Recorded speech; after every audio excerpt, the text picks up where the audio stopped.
Вели да си од Струмици да патуваш до Скопје за една терапија изгледа вака. Станувам во 5 часот рано, буда мало дете од 7 години, го облекувам за училиште и викам спи мама надвор уште е темно, имаш време за на училиште. А тоа вели а зошто мама одиш на болница у темното, вели па мама да завршам и да се вратам порано. Цел ден од темно до темно оставам две малолетни деца да се грижат сами за себе. Фала му на Бога што се умни и навикнаа и прифатија дека мора да е така. И демек ќе стигнам порано за да завршам се порано, ама не е така. На секоја врата се чека баш убаво долго, затоа што цела Македонија сме во една клиника. Докторите и сестрите ни паузи не користат за да постигнат да внимаваат на сите пациенти. Една лабораторија за крв, 100 пациенти чекаат ред и со таа крвна слика одиме на дневна амбуланта каде чекаме ред. Уште еден поголем проблем. Младите медицински сестри кои беа на работа си отидоа без плата и без решение, недостаток на персонал. Амбулантата која беше само за инекции веќе не работи, така да сега и тие пациенти чекаат заедно со нас кои сме за хемо. Недостаток на столици за седење, тесни ходници за зголемиот број на пациенти, некои си седиме на скали затоа што така налага процедурата на лечење. И кога добиваме број че може да е 29 или 39 или не знам 55 и се чудиш кога ќе дојдеш на ред. И така редот е баш да се одиш дома у темно, затоа што нели веќе и си трнал на терапија у темно. Не набројувам веќе. Само да кажам дека добро би било у оваа наша жална напатена Македонија некој треба да мрдне со прсти и да активира мозок. Доста крадете. За каде ви се парите? Ќе си купувате уште джипови, ќе си градите згради, ќе купите пола град, ќе бидете мокници, ќе не гледате од високо. Само еден Бог гледа од озгора. И за вас и за нас е тој. Ние се мачиме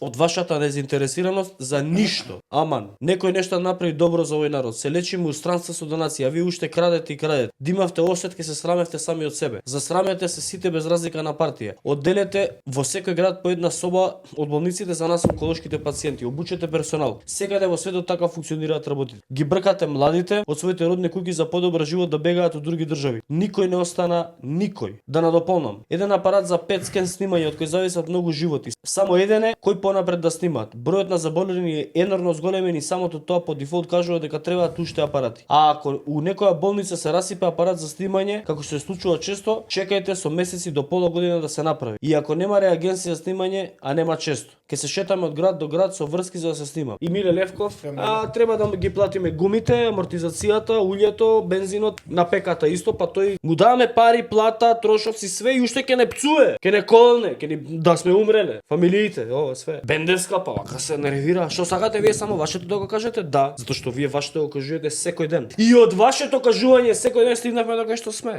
И нема вие више што да кажувате. Колективно сите дојде, нема вие више што да кажувате. Вие сте го отпеале своето и сме стигнале до ниво на кој што сме. Поште паметни ќе се прават, еве ја ме монтира. Кој те монтирал бе? Знаете колку вакви има? Мајки, ама тие мајки сите имаат деца.